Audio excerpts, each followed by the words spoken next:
नमस्कार, मैं रजनीश कुमार सिंह, सह संपादक नूतन मार्ग। आज मैं एक ऐसे स्वतंत्रता सेनानी के बारे में चर्चा करने जा रहा हूँ। चर्चा में उनके पौत्र श्री प्रवीण चंद्र तिवारी जी से करूँगा, जो अभी अधिवक्ता है। प्रवीण चंद्र तिवारी जी जो अधिवक्ता हैं, आप गिरीश तिवारी जी के जो महान स्वतंत्रता सेनानी थे के पौत्र हैं। आपको नूतन मार्ग के डिजिटल प्लेटफॉर्म पे स्वागत है और सबसे पहले आपको नूतन मार्ग परिवार की ओर से नमस्कार।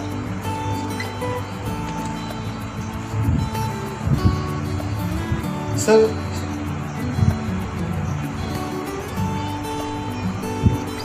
हमारे दर्शक के हम लोग जानना चाहेंगे कि महान स्वतंत्रता सेनानी पंडित गिरीश तिवारी जी इसी गांव के वीर पुत्र थे, जिनका स्वतंत्रता आंदोलन में काफ़ी अहम योगदान रहा है।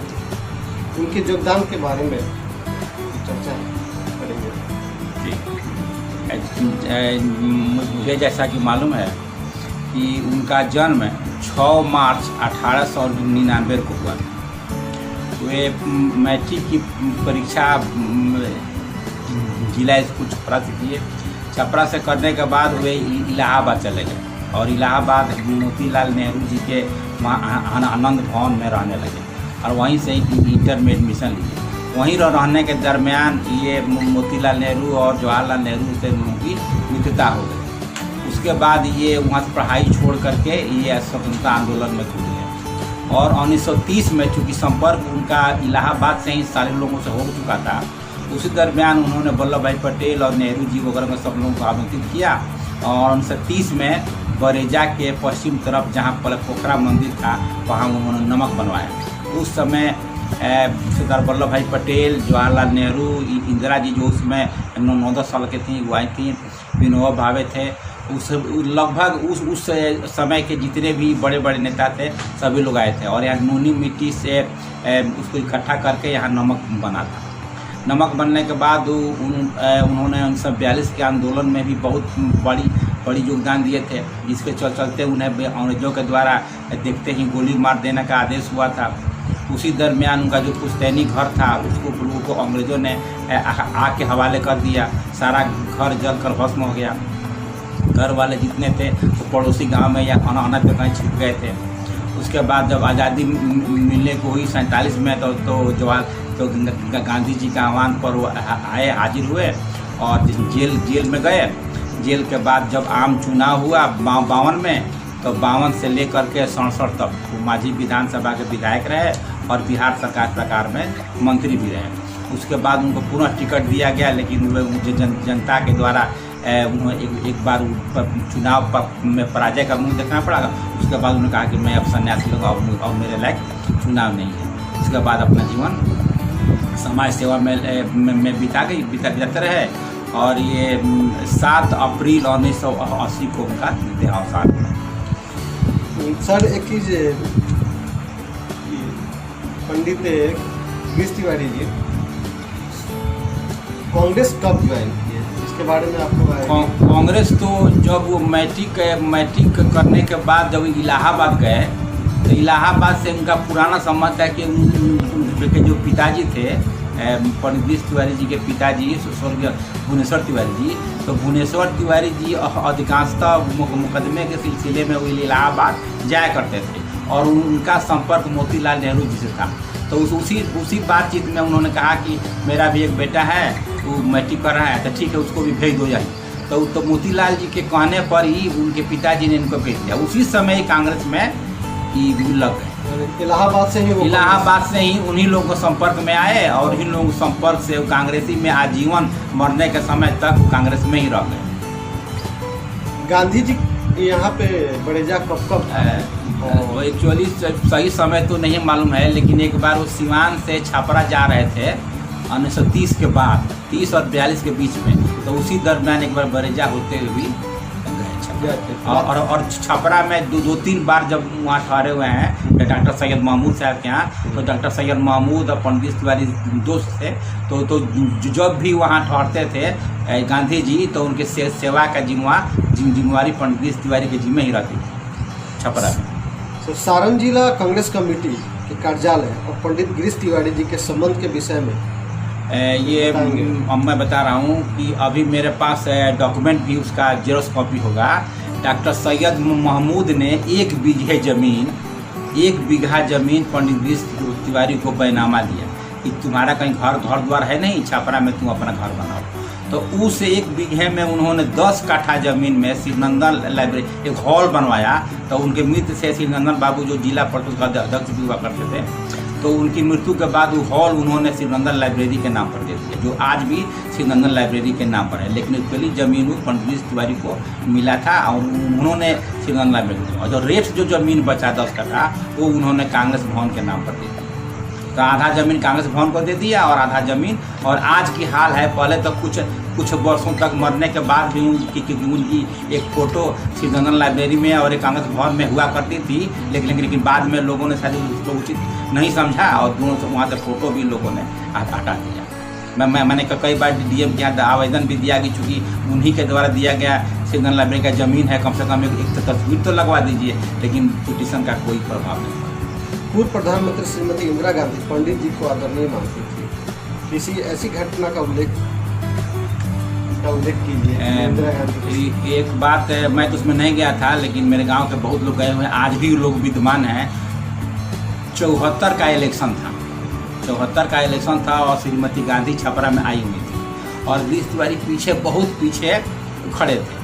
तो उन्होंने डीएम को बुलाकर कहा कि दाढ़ी वाले बाबा जो हैं वो दिखाई नहीं दे रहे हैं। तो उनकी बेचैनी हुई, पता लगाया तो पीछे थे, तो पीछे से उनको बुलवाया गया और जो यही मंच पर बाबा चढ़ने लगे तो इंदिरा गांधी स्वयं अपने से मंच पर नीचे उतरी और उनका पाँव छू करके प्रणाम की और उसके बाद उन्होंने कहा पीठ होगा उनका, कहा कि ठीक है तुम जाओ, तुम अपना काम करो, हमको छोड़ो, हमको रहने दो। उसके बाद यानी लोगों ने जिन्होंने देखा है उन लोगों ने कहा।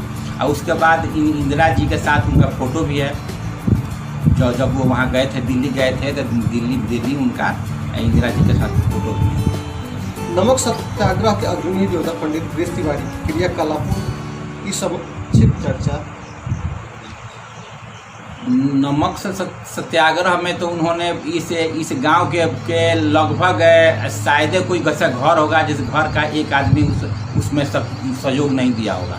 ये पूरा यहाँ तो नमक सत्याग्रह के चलते अंग्रेज़ों का एक टुकड़ी यहाँ डिप्यूट कर दिया गया था, क्योंकि बरेजा में और बरेजा के अन्य गांव के लोगों ने चूँकि नोनी मिट्टी लोग इकट्ठा कर रहे हैं, नोनी एक दिन तो लोग आ करके नोनी बना कर चले गए, उसके बाद भी ये लोग नोनी से मिट्टी नमक बनाते ही रह गए, जिसमें गिरीश तिवारी का तो महत्वपूर्ण योगदान था।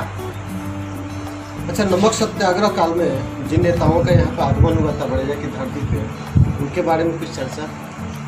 नाम तो सुना है कि सब लोगों ने आए थे यहाँ, इसके बारे में और डिटेल। तो कौन कौन से नेता आए हुए थे? इसमें मुख्य रूप से वल्लभ भाई पटेल थे, जिनका जिक्र भी है। रामानंद यादव का एक पत्र है, इसमें उन्होंने उल्लेख किया है कि जिस समय नमक सत्याग्रह में सरदार वल्लभ भाई पटेल जब बरेजा में नमक आए थे, उसमें उस मीटिंग में मैं भी था।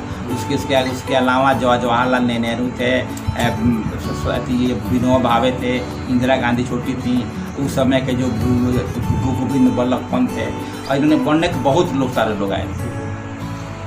पंडित गिरीश तिवारी जी के स्मारक को राजकीय दर्जा देने के लिए अब तक क्या प्रयास किए गए, उसके बारे में विस्तार से उल्लेख करें। ये पंडित गिरीश तिवारी का जो उन्होंने नमक बनाया था हाई स्कूल के मंदिर के बगल में, वहाँ बाद में उन्होंने एक हाई स्कूल बनवा दिया, एक याद करने के लिए कि इस जगह पर नमक बना।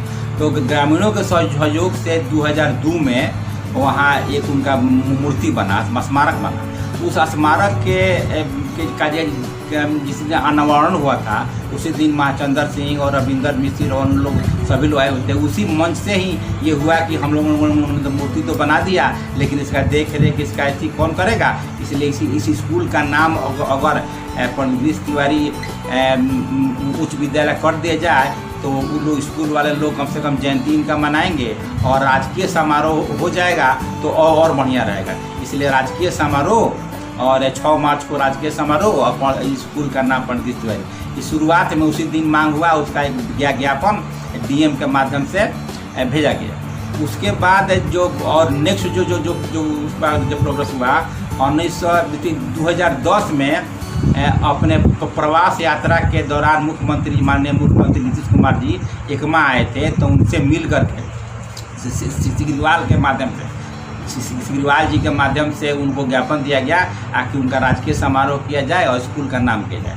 उसके बाद 2013 में उपचुनाव जब हुआ था महाराजगंज में, जिसमें शाही जी उनके उम्मीदवार थे जदयू के, तो बरेजा गांव में ही नीतीश जी का प्रोग्राम था, तो वहाँ भी उनको ज्ञापन दिया गया, नेक्स्ट ज्ञापन। तो उन्होंने कहा कि देखिए याद न हम लोग भूल जाते हैं, से अब की पारी आपको हो जाएगा। फिर कुछ नहीं हुआ। फिर 2018 में जब एकमा में फिर हुआ है, तो फिर उनको याद दिलाया गया, तो कहा कि हाँ अब की पार हो जाएगा, लेकिन उसके बाद भी आज तक कुछ नहीं हुआ। इसके अलावा भी ब्लॉक स्तर से, पंचायत स्तर से कई बार प्रस्ताव पारित करके और बिहार सरकार को बचा गया। अच्छा, गिरीश तिवारी स्मारक समिति का कोई कमेटी है? जी हाँ, स्मारक कमेटी है। जो कमेटी में तो जो 2002 में कमेटी बना था, उसमें तो बहुत सारे लोग तो मर चुके हैं, कुछ लोग भी बचे हुए हैं, जिसमें अध्यक्ष हैं श्री संजय यादव, वो हैं, ऐसे सेक्रेटरी मैं स्वयं हूँ, और उसके बाद मेंबर में भी अभी 3-4 आदमी जीवित हैं। लेकिन पुराने जो थे वो तो सब लोग जो लोगों का योगदान उसमें था, वो तो बहुत लोग तो आज में नहीं रही हैं।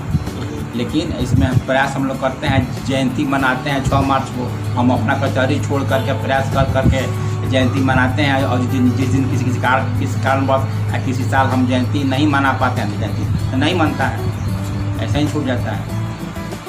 आपकी कोई इच्छा जो पंडित जी के लिए जरूरी? हमारी ये जरूर है कि पंडित गिरीश तिवारी ने देश के लिए, समाज के लिए, राज्य के लिए बहुत कुछ किया है, तो कम से कम उनको याद करने के लिए सरकार को कम से कम उनके जयंती को राजकीय समारोह घोषित करना चाहिए। और बरेजा हाई स्कूल जो उन्होंने स्वयं बनाया, जिसका कई बार प्रमाण भी है, मैंने दिया भी है। राहुल संस्कृतायन जी ने अब अपने किताब मेरे असहयोग के साथी में लिखा है कि गिरीश तिवारी के प्रयास से ही बरेजा में हाई स्कूल बना। एक माझी का इतिहास लिखा हुआ है, माझी में स्वतंत्रता संग्राम में माझी अंचल की भूमिका, उसमें भी दिया हुआ है कि पंडित गिरीश तिवारी के प्रयास से ही बरेजा में हाई स्कूल बना। तो कम से कम स्कूल का नाम उनके नाम पर होना चाहिए और राजकीय समारोह होना चाहिए। उनसे जूनियर लोग जिनका आज़ादी में कोई विशेष योगदान भी नहीं है, उनके नाम भी जयंती में सरकार लाखों करोड़ों रुपये खर्चा करती है, लेकिन जो वास्तव में जो लोग देश के लिए किए, उसके लिए सरकार कुछ भी करने को तैयार नहीं। ठीक सर, बहुत बहुत धन्यवाद। आपने उनके किए हुए कार्यों और अपनी जो आगे क्या सरकार से आपकी मांग है वो आपने रखी, इसके लिए बहुत बहुत धन्यवाद।